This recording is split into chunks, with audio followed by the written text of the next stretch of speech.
Vous êtes sur France 24 et vous avez raison. Bienvenue dans ce JTA spécial, édition spéciale consacrée entièrement au nouveau sommet Afrique-France qui se passe ici à Montpellier. Vous le voyez dans un endroit différent, évidemment, délocalisé. Comment changer les relations entre l'Afrique et la France? C'est l'enjeu principal de ce nouveau sommet Afrique-France. Nous en discuterons. C'est pour relever d'ailleurs ce défi politique, historique et économique que le président Emmanuel Macron a organisé ce nouveau sommet exceptionnel. Et d'ailleurs, je vous propose, pour démarrer tout de suite, d'écouter le président Macron qui a décidé de s'adresser, et c'est une première, à la jeunesse africaine. 60% de ce continent a moins de 25 ans. Et il a voulu marquer le coup en organisant pour la première fois depuis 1973 un sommet exceptionnel, sans chef d'État, uniquement avec des jeunes. Je vous propose de l'écouter et il n'était pas au bout de ce surprise, vous allez le voir. Ce nouveau mouvement s'enclenche. D'abord parce qu'on le doit à l'Afrique et à sa jeunesse. Tous autant que nous sommes dans cette salle, nous n'avons pas choisi notre histoire et notre géographie. Mais on a un choix à faire et à assumer. C'est ce qu'on veut que tout cela devienne.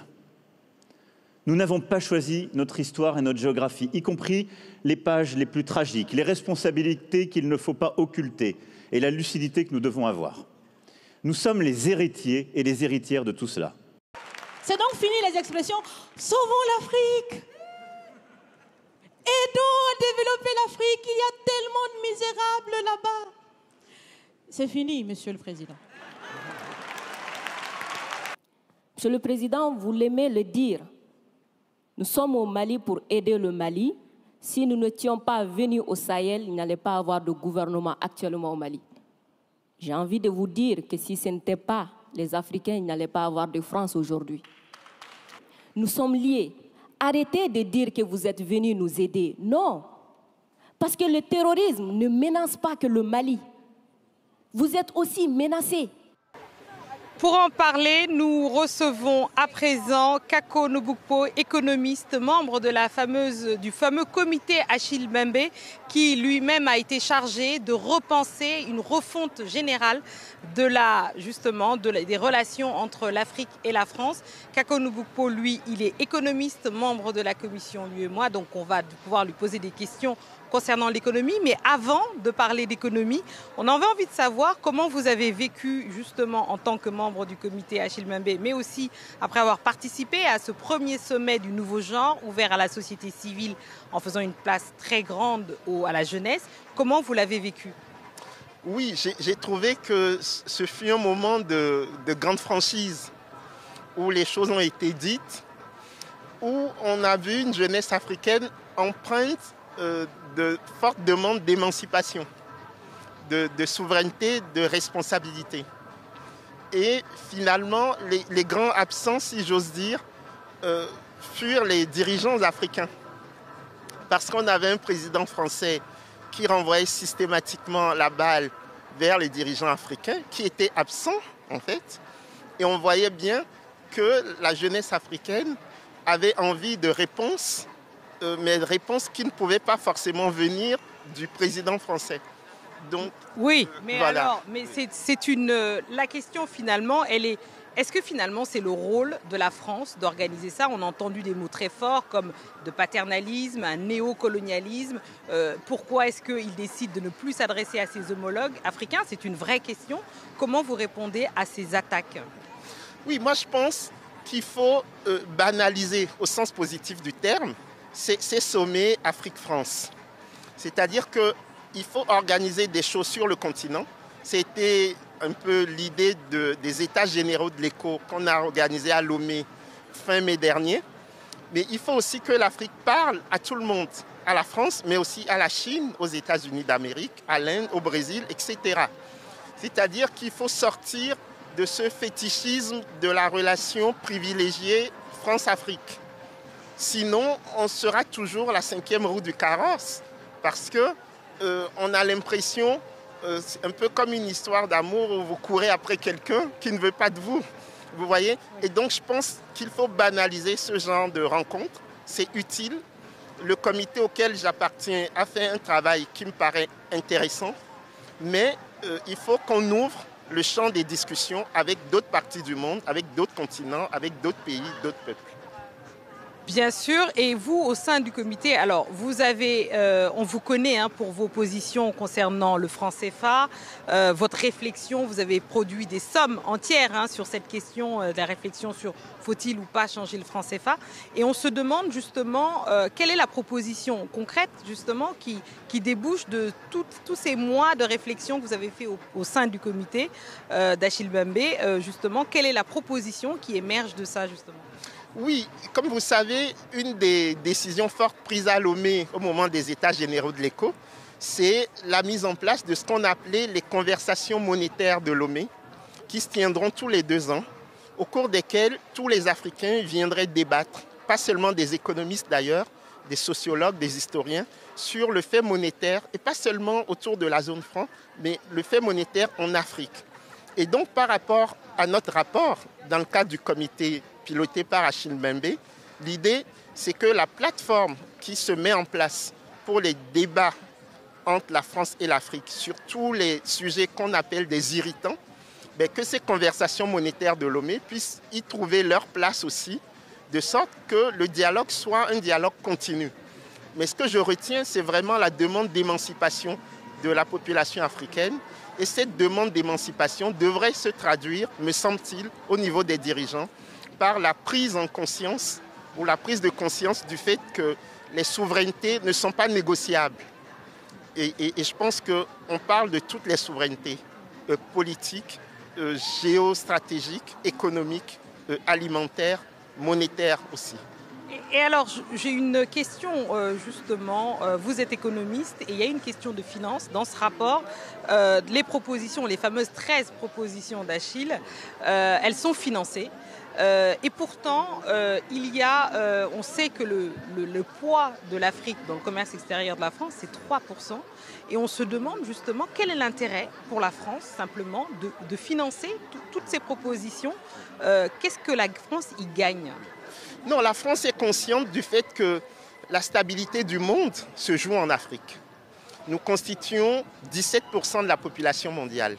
Et vous avez vu que les droits de tirage spéciaux que le FMI consent à mettre à disposition de l'Afrique, c'est simplement 5% des droits de tirage spéciaux. Donc, 21 milliards. Voilà. Donc, le deal n'est pas acceptable pour nous. Et je crois que la France comprend bien qu'une instabilité systémique en Afrique ne peut pas rimer avec une stabilité du reste du monde. Et nous espérons simplement que nos autres partenaires comprendront cela et que nous puissions ensemble co-construire de manière équitable et symétrique le monde de demain. Oui, absolument. On vous entend là-dessus. Merci beaucoup, Kako Nvukpo, d'être venu sur le plateau du Journal de l'Afrique pour cette édition spéciale consacrée au nouveau sommet Afrique-France. Et évidemment, on l'a dit, les jeunes, alors ce n'est pas qu'une question de financement, mais la jeunesse est très concernée évidemment par est au centre même des préoccupations de ce nouveau sommet. Et parmi les considérations qui ont été soulevées, évidemment, il y a un volet politique très important, mais il y a aussi le volet de l'éducation. Comment est-ce qu'on forme les jeunes sur le continent afin de les empêcher tout simplement de vouloir partir, donc cette immigration qui est évidemment endémique, extrêmement grave auprès des jeunes, comment leur redonner espoir. Et bien, il y a un projet qui a lieu en ce moment et qui s'appelle Erasmus+, et qui est un projet européen. Et donc, on a fait un reportage, on vous propose ce reportage à Dakar de nos reporters Elie Mandao et Sarah Sako.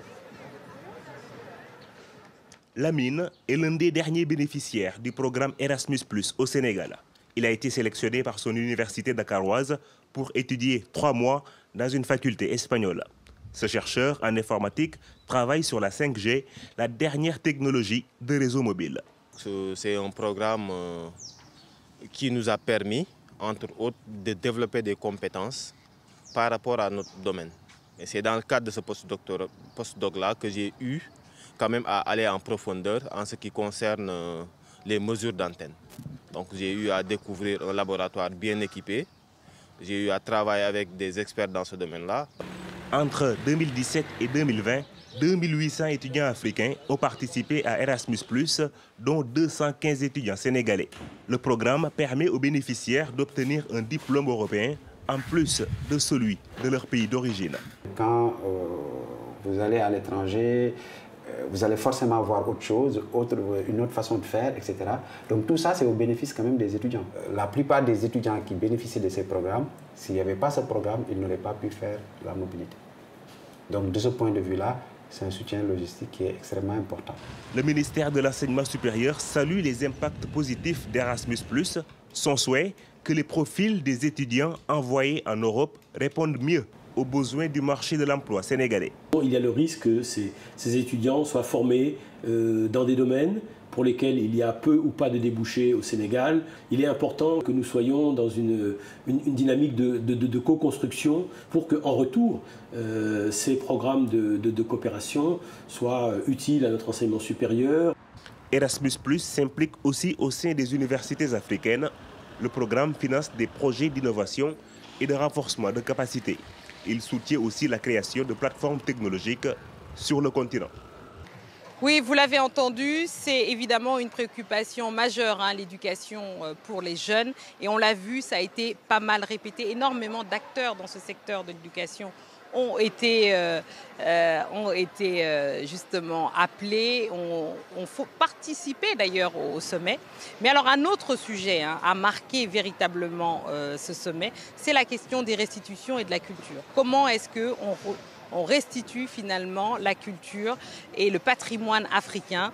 Et ça a été vraiment longuement débattu. Vous savez, il y a la loi qui a entériné le transfert de propriété des 26 œuvres béninoises vers le Bénin, qui a été votée le 24 décembre 2020, plus le sabre d'El Hadji Omar Tall au Sénégal.